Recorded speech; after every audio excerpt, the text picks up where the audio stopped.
우리는 모두 착각 속에 살아갑니다. 너무 자주, 너무 쉽게 지금 곁에 있는 사람이 영원히 곁에 있을 거라고 믿죠. 하지만 그것은 어쩌면 인생에서 가장 위험한 오해일지도 모릅니다. 사람은 너무 가까운 존재일수록 그 소중함을 인식하지 못하는 경향이 있습니다. 그것은 심리학적으로 친밀성 편향이라고 불리며, 인간은 반복적으로 마주치는 대상에 대해 안정감을 느끼고 그 안정감을 변하지 않을 것이라는 착각으로 연결시키는 경향이 있다는 이론에 기반합니다. 예를 들어볼까요?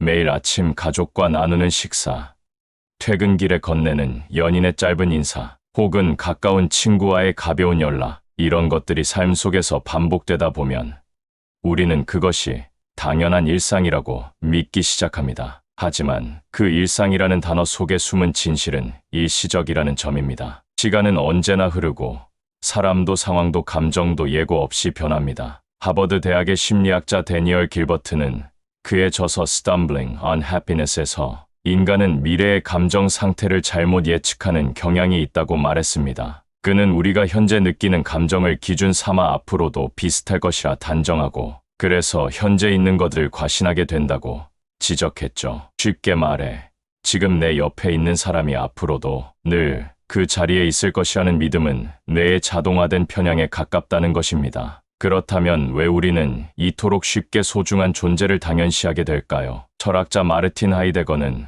그의 저서 존재와 시간에서 인간은 죽음을 향해 존재하는 존재라고 말합니다. 그는 인간의 본질은 유한함에 있다고 했죠. 그러나 아이러니하게도 인간은 자신의 유한성을 망각하며 살아가는 경향이 있습니다. 매일 반복되는 일상은 마치 우리 삶이 영원히 계속될 것처럼 착각하게 만듭니다. 그래서 옆에 있는 사람, 오늘의 인연이 영원히 그럴 것이라는 잘못된 확신으로 이어지는 것이죠. 또한 우리는 정서적 거리감이 가까울수록 무의식적으로 이 사람은 나를 이해할 거야라는 기대를 품습니다. 이는 인간관계에서 기대의 법칙으로 불리는데, 가까운 사람이기 때문에 더 큰 이해와 수용을 받을 수 있다는 전제를 깔고 있는 것입니다. 그런데 바로 이 기대가 상대방을 더 쉽게 다루게 만들고 결국엔 소홀함과 무례로 연결됩니다. 결국 우리는 중요한 것을 자주 놓칩니다. 곁에 있는 사람의 존재, 그 사람이 주는 안정감, 따뜻한 말, 사소한 배려 모두 시간이 흐르고 혹은 이별을 겪고 나서야 그 소중함을 비로소 자각하게 되죠. 스티브 잡스는 생전에 내일 죽는다면 오늘 무엇을 할 것인가 라는 질문을 매일 스스로에게 던졌다고 말한 바 있습니다. 이 질문은 단지 삶의 목표를 위한 것이 아니라 삶 속 사람들과의 관계를 돌아보는 데에도 유효한 질문입니다. 당신이 지금 떠올리는 사람이 누구든 그 사람은 영원히 당신 곁에 머물지 않습니다. 언젠가는 자연스럽게 혹은 갑작스럽게 멀어질 수 있습니다. 거리, 죽음, 오해, 무관심, 수많은 이유가 사람 사이를 가릅니다. 그리고 그 이별은 대개 아무런 징조 없이 일어납니다. 그래서 지금 이 순간이 그렇게도 귀한 것이죠. 인생은 끝이 있기 때문에 아름답고 관계는 유한하기에 더욱 깊이 있어야 합니다. 철학자 프리드리히 니체는 인간은 덧없음을 통해 삶을 이해하고 무상함 속에서 의미를 만든다고 했습니다. 결국 우리가 곁에 있는 사람을 소중히 여기는 일은 단지 감성적인 태도가 아니라 존재의 근본을 자각하는 성찰의 행위입니다. 영상 콘텐츠에서 흔히 감동은 극적인 이별이나 상실 후에야 등장하곤 합니다. 그러나 진짜 감동은 이별이 오기 전 그 소중함을 미리 깨닫는 데 있습니다. 지금 누군가를 떠올릴 수 있다면 그 사람이 당신에게 얼마나 큰 영향을 미치는지를 다시 생각해 보세요. 지금 당연하다고 여긴 모든 순간이 실은 기적처럼 주어진 인연일 수 있습니다. 끝으로 철학자 세네카의 말을 빌려 마무리하겠습니다. 우리는 인생이 짧다고 불평하지만 사실은 삶을 낭비하고 있을 뿐이다. 오늘도 당신의 곁에 있는 누군가와의 시간을 낭비하지 마세요. 우리는 삶에서 수많은 도전과 시련을 마주하며 살아갑니다. 직장에서의 압박, 가족 간의 갈등, 개인적인 상실이나 실패는 누구에게나 일어날 수 있는 일입니다. 이런 위기 상황 속에서 우리를 붙잡아주는 힘은 무엇일까요? 많은 경우 멀리 있는 해결책이나 고차원적인 이론이 아니라 바로 곁에 있는 사람의 존재가 우리에게 가장 큰 버팀목이 됩니다. 심리학자 존 볼비의 애착, 이론은 인간의 정서적 안정에 있어 타인과의 연결이 결정적인 역할을 한다고 설명합니다. 그는 아이들이 양육자와 안정적인 관계를 형성할 때 정서적으로 안정되고 더 나아가 사회적 관계에서도 건강한 반응을 보인다고 했습니다. 이 이론은 성인에게도 동일하게 적용되며 곁에 있는 사람과의 깊은 유대가 삶의 방향성과 회복력을 결정짓는 중요한 요인이 된다는 점에서 현대 사회에서 더욱 주목받고 있습니다. 코로나19 팬데믹 시기를 떠올려 봅시다. 많은 사람들이 사회적 거리두기와 격리로 인해 외로움, 불안, 우울을 호소했습니다. 실제로 미국 질병통제예방센터 CDC는 이 시기에 우울감과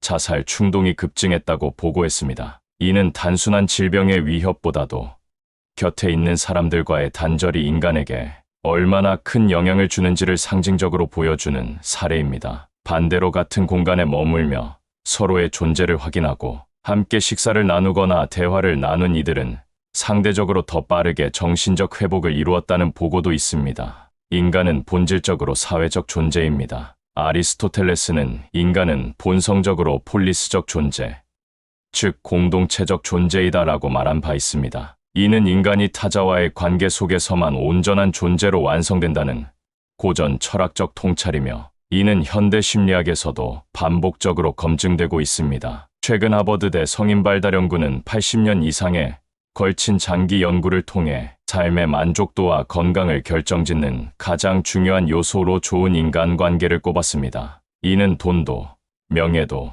성공도 아닌 곁에 있어주는 사람의 중요성을 방증하는 과학적 증거입니다. 곁에 있다는 것은 물리적 공간의 공유만을 의미하지 않습니다. 누군가 나를 이해하려고 애쓰고 내가 말하지 않아도 내 상태를 알아차리며 내가 힘들 때 침묵 속에서 함께 있어주는 그 정서적 공명이야말로 우리를 진정으로 지탱해주는 힘입니다. 혼자가 편하다는 말은 현대인의 삶 속에서 자주 들립니다. 그러나 이 말은 자주 방어적인 자기 위안으로 쓰이기도 합니다. 실제로 혼자 있는 시간과 외로움은 다릅니다. 좋은 사람과의 연결 없이 홀로 지내는 시간은 점점 인간의 감정과 감각을 둔화시키며 삶의 활력을 잃게 만듭니다. 결국 우리가 어떤 문제에 직면했을 때 진정한 해결의 열쇠는 곁에 있어주는 사람의 손길 속에 숨어 있습니다. 마음이 무너질 듯한 그 순간 아무 말 없이 따뜻한 차 한 잔을 건네거나 무심히 어깨를 토닥이는 손길이야말로 어떤 말보다 위로가 됩니다. 관계는 늘 그대로 머물러 있지 않습니다. 시간이 지나고 환경이 변하면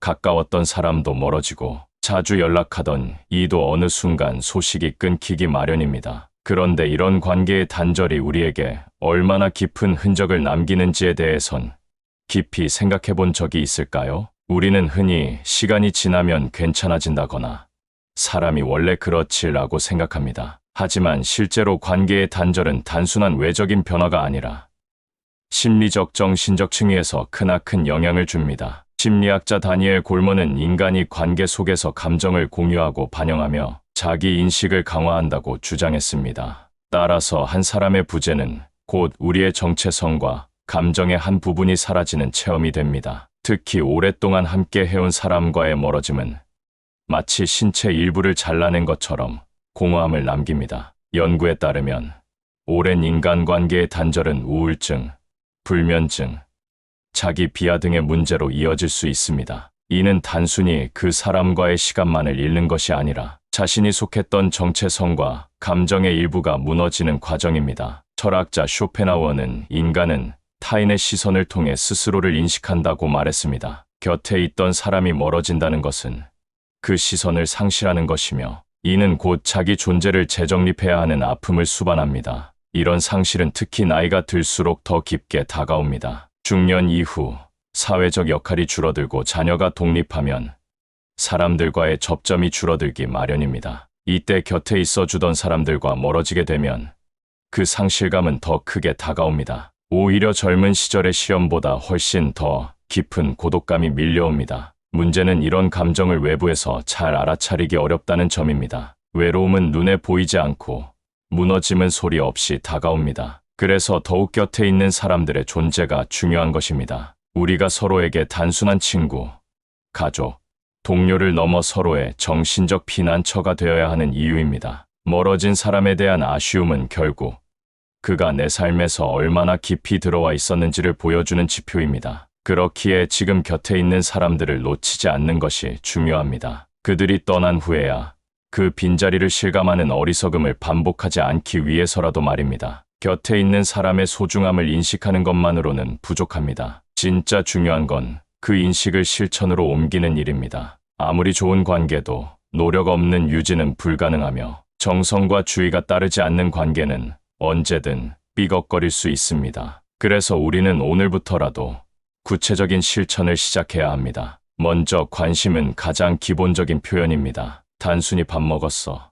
요즘 어때? 같은 짧은 인사도 상대에게는 당신을 생각하고 있다는 강력한 메시지가 됩니다. 미국 심리학자 캐롤 길리건은 돌봄 윤리 이론에서 인간관계의 핵심은 정서적 관심과 배려라고 강조했습니다. 관심은 곧 존재의 인정이며 이는 관계 유지의 토대입니다. 둘째는 공감입니다. 말로만의 위로가 아닌 진심 어린 귀, 기울임과 감정적 동조는 상대방의 삶에 직접적인 긍정 효과를 줍니다. 연구에 따르면 일상에서 감정적 지지를 받는 사람은 그렇지 않은 사람에 비해 스트레스 수치가 낮고 면역 체계가 더 건강하다는 결과가 있습니다. 즉, 공감은 심리적 안정뿐만 아니라 생리적인 건강에도 기여합니다. 셋째는 함께하는 시간입니다. 같은 공간에 있어도 마음이 딴 데 있으면 그 시간은 무의미합니다. 디지털 시대일수록 핸드폰을 내려놓고 서로의 얼굴을 마주보고 이야기를 나누는 시간이 더 소중합니다. 하루 10분이라도 진심 어린 대화를 나누는 것만으로도 관계는 유지됩니다. 넷째는 기억하기입니다. 상대방이 중요하게 여기는 나를 기억하고 그 순간에 함께하는 일은 단순한 이벤트 이상의 의미를 가집니다. 기억은 곧 존재를 존중하는 방식입니다. 생일이나 기념일 같은 날은 물론이고 상대의 취향이나 버릇을 기억하는 것 또한 깊은 관계를 만들어 갑니다. 끝으로 말의 힘을 잊지 마십시오. 우리는 종종 가까운 사이일수록 칭찬이나 감사를 아끼는 경향이 있습니다. 하지만 고마워.